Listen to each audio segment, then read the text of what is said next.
Welcome to another episode of Guard Life Flourish, whether it's your home life or your guard life, the goal is that we all flourish. Today I'm excited. Again, I'm excited. I'm always excited, but today we have a special guest, Lieutenant Colonel Mike Bordallo. Now, Mike is the Recruiting and Retention Commander.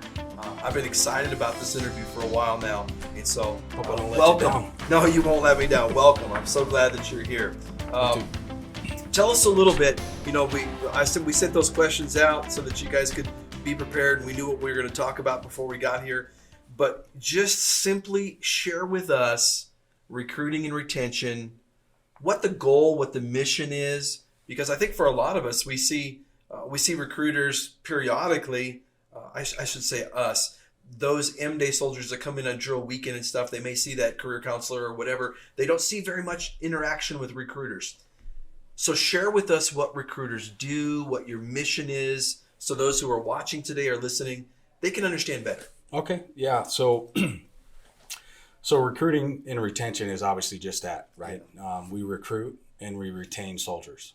Digging a little further into that, we have in Nevada, we have almost 60 soldiers, active soldiers that are within my battalion at any given time. And out of that 60, there's right around 46 recruiters that focus on recruiting and retention.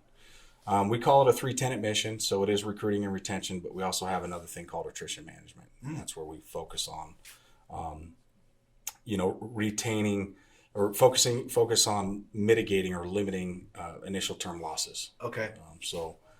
Within that first contract. So that's attrition. So we call it a 3-tenet mission: recruiting, retention, and attrition management. And it is just that. So my recruiters, day to day, they're out in the communities and they're recruiting non-prior service or civilians, if you will, who have no military experience. They're also looking at and recruiting prior service. Okay. Marines, sailors, airmen, now Space Force, as that starts kind of integrated, and then also other compos. So if there's active duty Army soldiers or reserve soldiers that want to transition to the National Guard, they can process those as well. Yeah, and I didn't do it any justice. Didn't do you any justice when we first started. Before we started recording, you shared some very fun information that I didn't know, and that was you initially were a recruiter. You went to recruiting school. Share a little bit with us about your past, because also I didn't know you've served 24 years now. Yeah. That's awesome. Congratulations. Thank you for your service. Give us a little bit about your background so that we can hear that too. Yeah, sure. So I feel like I offer a kind of a unique approach to recruiting. As an officer, we have a branch that we go into, whereas I was enlisted previously. So I joined out of high school at the age of 18. I joined active duty Army at 18 years old back in 1998. And so I did 4 years active duty. I was a signal soldier. So, I was stationed in Korea for a year and finished my 4-year active duty contract at Fort Campbell, Kentucky. And when I separated in 2002, I moved to Las Vegas.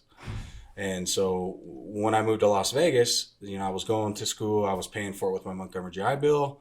And then the tuition waiver came up, and I saw a recruiter at the campus, and they started talking about, hey, the Guard will pay for your tuition, and you can just pocket all that money from the GI Bill that you earned when you were active duty. And so I said, wow, that sounds kind of cool. Yeah. And I was already in my mandatory service obligation that everyone has of 8 years. Yep. I was just in an inactive kind of status while I was going to college. So that's cool. I said, yeah, why not? I'll join the Guard, right, as a signal. I was a sergeant at the time at E5.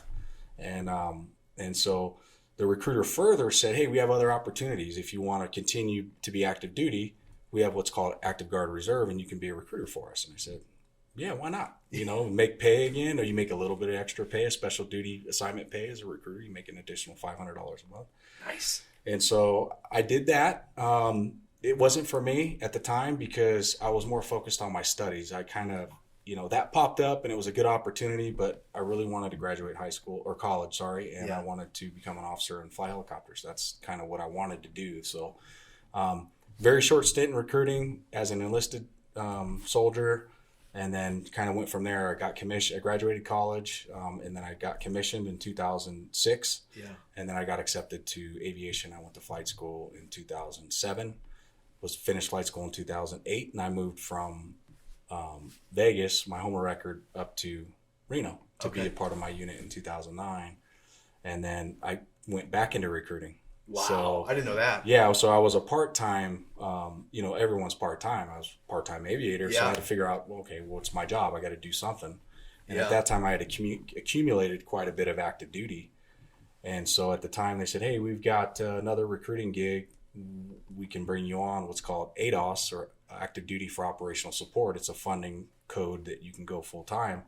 And I was like, yeah, why not? And at the time, at UNR on campus, Lieutenant Trevor Weaver had just finished ROTC up on campus, and he's like, hey, we've got this opportunity. He was going to flight school. I was coming from flight school, and he's like, do you want to do this? And I said, yeah, why not? I'll do it. Yeah. And so I was a campus recruiter for 19 months up there in 2009 all the way to 2010. And mid 2010, almost 2011. And so I got to recruit officers at that point. And that's where it kind of fit to where I had the skills that I was taught as an NCO, and then I was an officer, and then I was now a recruiting officer. Yeah. So it just worked out well.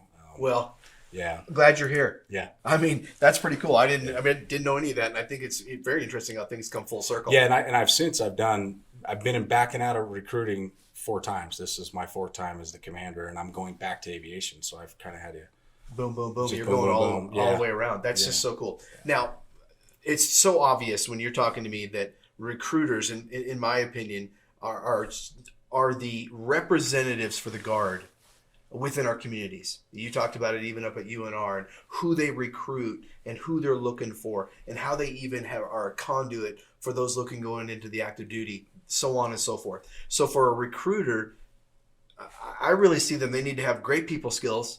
They need to have great communication skills. They need to have great people skills all the way around. So you have spent some time throughout your career in and out of recruiting. Now you're the commander of recruiting. How do you keep the morale up of those soldiers and airmen, I guess not airmen, but on the soldier side, that are always within our communities doing things that are trying to recruit people to this calling of being a National Guardsman? How do you keep their morale up? Yeah, so that's a good question, Todd. So recruiting is a high stress job. Yes. Your paycheck and your position depends on if you can produce. And if you don't produce, or you're not fit to do the job, or it's just not a good fit for you, your personality and your skill set, it can be very stressful. Yep. I think what makes us successful, or what kind of the formula that I've used is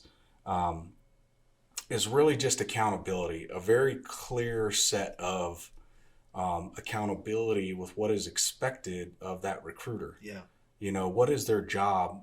What do they know their job? Do they know what's required of them? And we talked a little bit earlier about courageous conversations, and it's really just having that conversation like, hey, here's the challenges. It's a good career to have, and it pays very, very well, but it's stressful, and it's going to take a toll on your family. It's going to take a toll on your personal life. And really that first year in recruiting is like a deployment. Yeah. You're working 6 days a week. You're answering phone calls on Sunday. So setting the expectations right up front and holding them accountable is one thing. The second thing is incentivizing. Make no mistake, like you said, it's a sales force. Yeah. And they are type A personalities. The ones that are successful and the ones that do the job well, they're type A personalities. They're very good communicators. They're extroverts, right? They're very conscious. They're self-conscious of themselves and what they're doing. So they have those attributes, if you will. So incentivizing them, challenging them. Who's number one? Oh, this office has more than you. What say you in this office? You gonna let them beat you? Or we have this nice trip, or we have this extra time that you're gonna get off. So you gotta have that kind of the balance of the carrot. And then, so the incentives. And then the other thing is really just looking at and figuring out who's not being successful and not helping them to find other opportunities somewhere else. Yeah, because this is about being a recruiter. because of the people skills, the communication skills, the type A personality, it's really a mold. I mean, there's people that aren't fit for it. True. They get excited thinking, hey, I can do this. And then all of a sudden they're in it, that first year of deployment like you're talking about. Then all of a sudden they realize, this really isn't for me. Right. And I think they're good soldiers. Yes, they could 100%. be amazing. That's the one thing is like, we never, as we're going through that process and figuring out and testing them, we always tell them, just because you're not a good recruiter does not mean you're a bad soldier. You're a great soldier. 100%. This is just not for you. And it's not even your job field unless you progress through the recruiting. You might be a signal soldier. That's okay. That's we fine. got a ton of MOSs. We got a ton of opportunities. Yep. And as I shared earlier, I wasn't a successful recruiter in my first year as an E5. Yeah. But I went to recruiting school in 2004 that are still serving currently in this battalion. Wow. You know what I'm saying? This is crazy. Yeah. Well, next question. Let me set it up. The having people skills, having communication skills, having those crucial skills and understanding of what you're doing. It takes a toll on your life, like you said, answering phone calls on Sunday. Getting around to one word. This soldier that is doing this recruiting, they need to be resilient. Oh, absolutely. I mean, and I think that oftentimes in the military, whether we want to admit it or not, from my perspective and my point of view, when it comes to resiliency, we do a lot in the reactive process. Now, you yourself, a couple of your leaders, a couple of your recruiters have been to a class recently called Purple Resolve. If you were to have the opportunity, which you do right now, if you had the opportunity to explain Purple Resolve, how would you summarize it up? Yeah, so Purple Resolve, it's really that opportunity to sit back and reinforce and remember why we serve and what we do. Nobility. Right? Yeah, nobility, right? Some of those key phrases that are taught to us when we attend the course. And just to really understand that, and it's a part for self-reflection. Yeah. Right? Am I really putting on the uniform every day because I like it? Am I honoring the uniform? Do I like it? Am I bought in 100%? Especially when you get to the ranks like you and I wear, or senior NCOs, and now we have people behind us and underneath us, and if we're not bringing that, that A game every day, it could have a detriment to the organization. Yeah, and I think that you brought up some really interesting stuff, and that wasn't part of the original script earlier, but I think you brought up some exciting stuff, and that was, you have an honest conversation with your recruiter before you go into the event, because hey, this is going to be tough. It may not be for you. You have more communication along the way and the training along the way. The first year is somewhat of a deployment for these folks as they're trying to learn the ropes of recruiting. What does Purple Resolve bring to you in that organizational manner that can help those recruiters, help yourself be a more solid, be a more productive, be a more heart-set group of individuals? Yeah, so that's a good question. So what I like to say, they got to see it to be it, right? So the we talked about too, is they're the front face of the organization. Yeah. So they're out in the community, and anything they do or say or behave, that is the picture or the type of what a soldier is. Yeah. So whether it's talking to a 17-year-old kid, a junior high school kid, or you're talking to their parents, or you're talking to your neighbor, that whole piece of it is the impression, that is the perception, that is the reality of what the military is. Yeah. So what Purple Resolve does is it really just visits fundamentally what that service means. Yeah. You know what I'm saying? And that is really, it just reinforces and ingrains back into that soldier that this is why we serve. And when you ask, because we talk about, in that course, we talk about the oath. Oh, yeah. And the sacredness of it, and what is an oath, and what does it mean, and what are the laws that govern that, and what are the regulations, and they are doing that daily. Yes. They're asking young men and women to come in, raise their right hand, and repeat after me. Yep. And so they got to know that oath that they're requiring of that young adult. Yep. They better be living that oath too, and we all have to do that, and recognize that and improve. Yeah, and I think Purple Resolve provides that opportunity for people to improve on, like you said, it revisits areas, because quite frankly, I don't think that you'll disagree with this, but Purple Resolve, there's nothing about Purple Resolve that's new. No. Yeah. There's nothing that's new. It's common sense, but the reality of it is we're not living it. We're not doing it. Right. And this helps us to understand that. So I think it's very interesting that you said, that they're dealing with 17-year-olds and their parents. But at the same time, I'm thinking to myself, there's also those recruiters that do that on the weekday, Monday through Friday. But then when it comes to drill weekend, they're trying to convince, or they're trying to bring back the individual that says, hey, I've served my 6 years, I've served my 8 years, I don't want no more of this. They're trying to share with them the nobility of what they do. Exactly. So they have a struggle. I see recruiters as, like you said, they're type A personality. They got to be so dynamic. And Purple Resolve, to me, helps that individual realize that they need to be best themselves. Correct. Because if they're not best themselves, how good are they a representative of the Guard amongst that 17-year-old, amongst that family, that mom and that dad, and that 7, 8 year, 12-year veteran that says, I've had enough of this. So in my opinion, our recruiters are our frontline force, especially here at home. Amen. And if we're not making them strong, then we're all going to be weaker in the end. Correct. Question. That wasn't a question. That was just my statement. Question for you. How do we make Purple Resolve sustainable? Why? Because you go through recruiters on a regular basis. Not a recruiter doesn't start on the streets as a E5 or E6 or whatever it is. They don't start there and stay there forever. They move, they progress through. The new E4s or the E5s come in and start doing that. How do we make Purple Resolve and the principles that it represents sustainable going forward from your perspective? Yeah, so I think that's a good question. I think it's an organizational challenge or an organizational question to ask of us, right? As the Nevada Army National Guard, like, how are we going to resource it? Yeah. How are we going to fund it? What does it look like? How are we going to provide instructors and trainers for it? Yeah. Right. So that's one piece of it. Organizationally, how are we going to address the challenge of maintaining that level of competence in Purple Resolve, or level of exposure and common language and all that? The other thing is, I think you got to have emphasis. Yeah.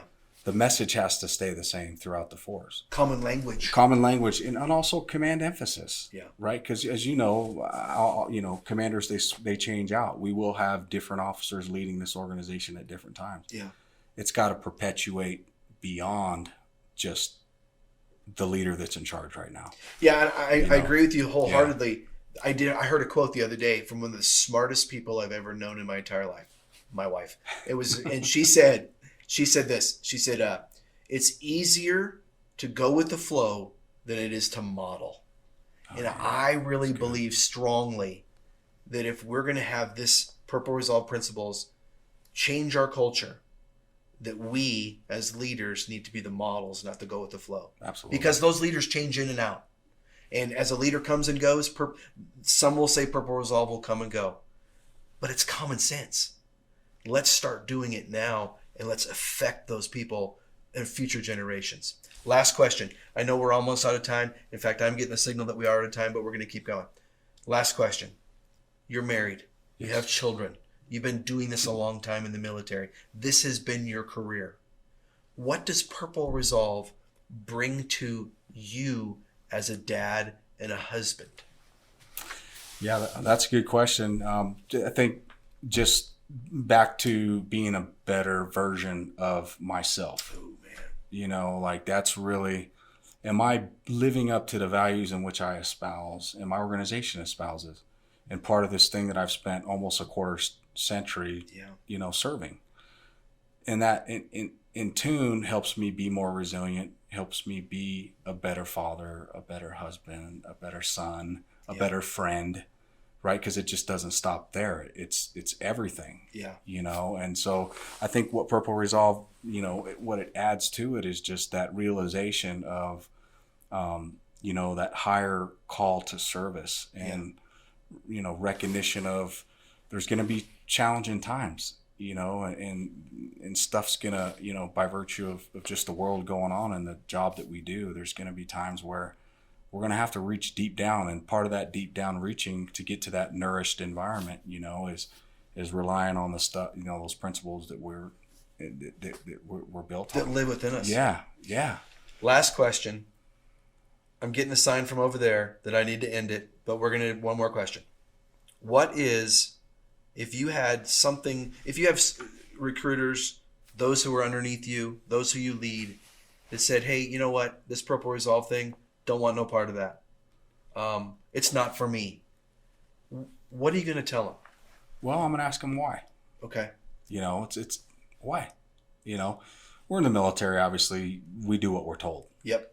So you can, as a leader, we can approach problems like that. Yeah. But have the dialogue. Yeah. Why do you think that? Because I'm not going to make assumptions. I'm not going to, have an expectation, that I haven't confirmed. I'm going to think critically about it, and I'm going to ask the soldier why. Well, why do you say that? Because they could have a PhD in psychoanalytical whatever. Yep. They may have, Purple Resolve master's degree. Yeah. So I'm going to dig deeper and have the conversation and not be afraid of what the response is from that soldier. And then from that, if, depending on where that goes, I'm just going to, tell them that it is important, understanding why we serve and the values we espouse and some of the other tools that we have, whether it's resiliency, positive psychology, being able to be optimistic. Yeah. Because our culture is very, very lizard brain. Yeah. We respond and we react because we're survivors. Yeah. We're taught that. But we got to put that away sometimes, and we have to go back to, okay, let's look at it with the human touch too. Yep. We got to have the human heart set. Yeah. Got to have the human touch sometimes, and we lose that. It's both of that. It's all of that. Yes. Good stuff. Yeah. I could talk for another day with you. You said that. I was like, a half hour. How's this going to work? But yeah, you could. It just goes on and on. Absolutely. It's so easy to have conversation. But hey, from all of us here at Guard Life Flourish, Lieutenant Colonel Bordallo, myself, thank you for joining us. If this is something that you liked, man, please like us, subscribe, follow. In the comments section, leave some questions if you want us to answer it. If you have a topic or a person that you want to see interviewed, man, leave that too, because we would love to be able to do that as we move forward. But from all of us here, thanks for being here, and until next time, we'll talk again.